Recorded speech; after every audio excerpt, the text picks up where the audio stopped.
sama dengan di Mekah kalau udah Ramadan itu kan berjamaah itu malam itu Qiyamul Lailnya kan. Sudah itu terakhir apa? Dia baca doa. Ketika khatam malam 27 itu kunutnya panjang kan. Mereka setiap malam mulai dari malam pertama itu baca kunut. Siapa bilang tak boleh doa bersama? Itu dalam sholat doa bersama. Kadang-kadang hari ini kita tengok identik dengan belajar sedikit, buka Google, besok dah berfatwa dia. Tidak pernah sekolah mufti dia berfatwa dia. Oh tak boleh tuh, doa bersama itu bid'ah. Dari mana dia? Sekarang sholat malam bersama itu pernah dilakukan Rasulullah? Enggak pernah. Pernah dilakukan Rasulullah sholat malam berjamaah kemudian khatam Quran enggak? Enggak pernah. Carilah hadisnya. Lalu apakah itu bid'ah dolalah? Pakai ini tanya dengan Allah. Ini persoalan hari ini itu sekarang nih. LC itu tidak identik dengan ilmunya mampan, kadang-kadang mumpuni juga. Saya jelaskan sekarang hari ini ya, maksudnya tidak juga. Oh LC dia berfatwa ini tidak boleh nih doa setelah sholat nggak boleh, kunut itu bid'ah. Dulu di Kubang tahun 99 begitu saya masuk di MUI Provinsi Riau itu dibakar masjid itu hanya gara-gara mengatakan begini, Yasin bersama itu bid'ah. Dosa bid'ah itu lebih besar daripada berzina ini bukan dong sendiri, dibakar orang. Turunlah kita lapangan. Saya bilang apa masalah ini? Ya kan? Nggak mungkin guru-guru kita dulu yang mengajar ngaji kita alif bata dulu itu menyuruh kita sesat, itu nggak mungkin. Ya kan? Ini kan hari ini masalah kita umat Islamnya. Jadi saya katakan selalu dengan kawan-kawan, umat Islam ini kalah bukan karena besarnya musuh, tapi karena adanya pengkhianatan di dalam umat Islam itu. Yang seperti ini pengkhianatan ini. Saya berani mengatakan ini pengkhianatan. Ilmunya mumpuni lalu menunjuk orang salah. Macam kemarin tuh yang viral jamaah tabligh, jamaah tabligh katanya kan. Saya tahu dia. Waktu saya pulang dari Gontor tahun 87 saya sudah tahu dia tamat dari, katanya dia sekolahnya di Kuwait. Tapi setelah kita selusuri tidak pernah akademisi. Memang akademis itu tidak, sekolah formal itu tidak menjamin orang juga punya pengetahuan. Karena zaman dulu kan sifatnya halakoh. Tapi kenapa itu yang dikembangkan? Berarti kan hati kita ini tidak bersih. Kita tanya sekarang, ada nggak jaminan kita ini masuk surga? Siapa yang menjamin kita masuk surga? Kenapa kita masuk surga? Karena banyak sholat berjamaah, karena banyak puasa? Karena rahmat Allah. Sekarang siapa yang menjamin diri dia itu mendapat rahmat Allah? Tak ada. Kalau dia bilang kau surga, kau neraka, kau surga, kapan dia MOU dengan malaikat Malik memasukkan orang ke neraka? Enak aja. Sedangkan ada MOU ini dilanggar enggak? Sekarang kasih ajalah umat ini pengetahuan, dia yang memilih. Sama dengan tadi, kami ini kan dah umur 50 ke atasnya, apalagi gemuk macam saya ini. Kalau mau sujud itu pasti lutut dulu, tangan dulu. Ya kan, kenapa?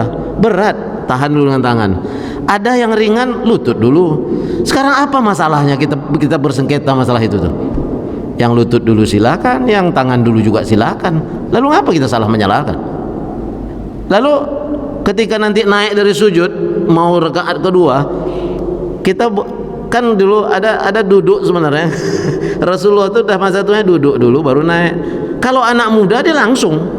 Tapi kalau kita udah berumur badan beratnya itu tuh duduk dulu baru naik kan. Apa masalahnya itu dibahas?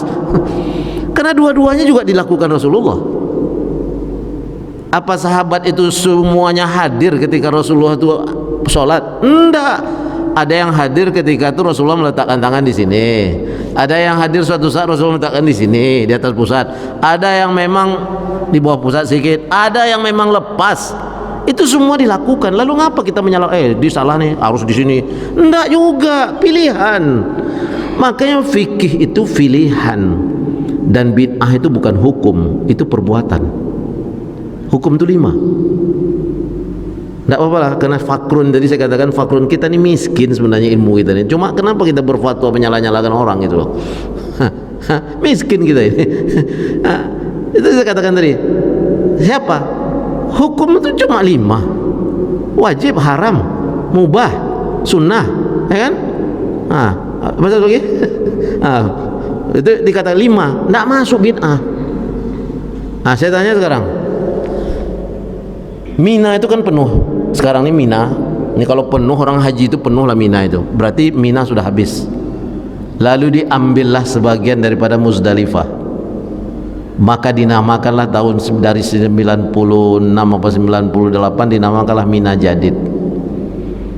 Mabit di Muzdalifah itu kan cuma sholat digabung Isya dengan Maghrib, lalu kita mengambil batu, ya kan?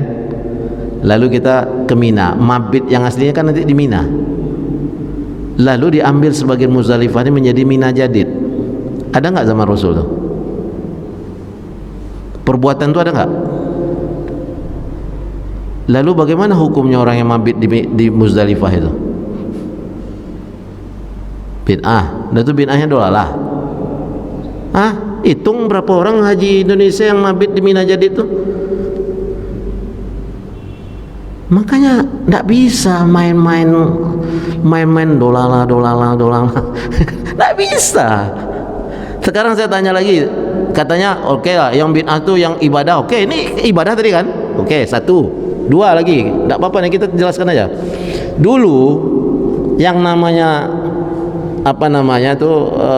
sa'i, mas'a itu, sini Bukit Safa, sini Bukit Marwah kan? Lalu ayat yang kita baca apa?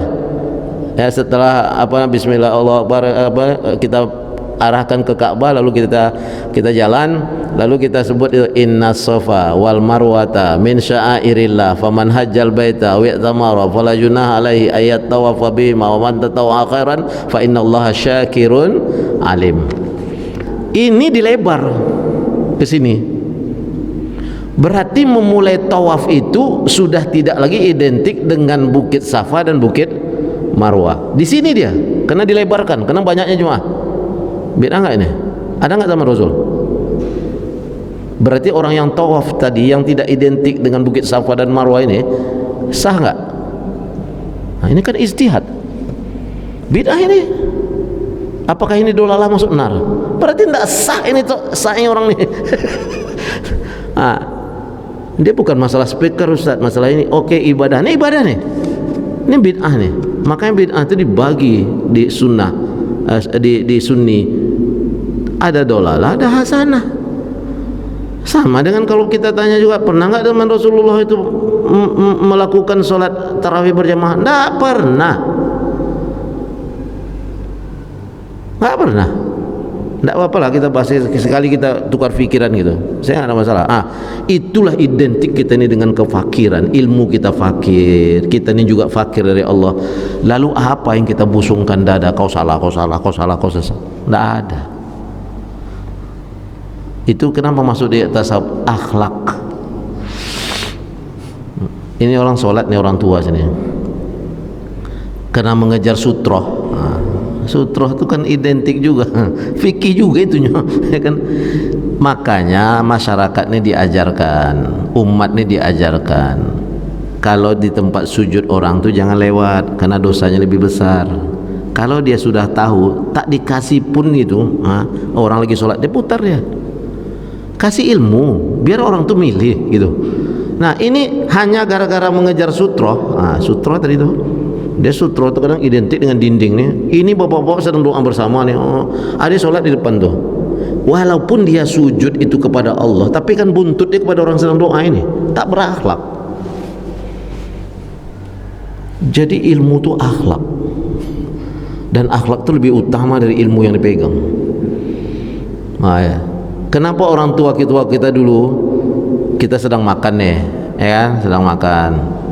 Nah, cucu ini nasi yang terbuang dari piringmu itu 1 tahun nunggunya. Kalau kita dulu masih bisa dibilang gitu kan, 1 tahun nunggunya. Maka jangan mubazir, marah kan atuk kita kan. Lalu ketika ambilkan gulai itu, tangan kita ini kan memegang gulai, ambilkan nasi. Lalu apa kita katakan? Kita ambil dengan tangan kiri, tetapi kita dampingi dengan tangan kanan. Ini kayak ini tidak ada lagi sekarang. Itu akhlak. Dan kalau kita melakukan itu, itu pahala. Sekarang orang main kiri, kiri itu identik dengan iblis.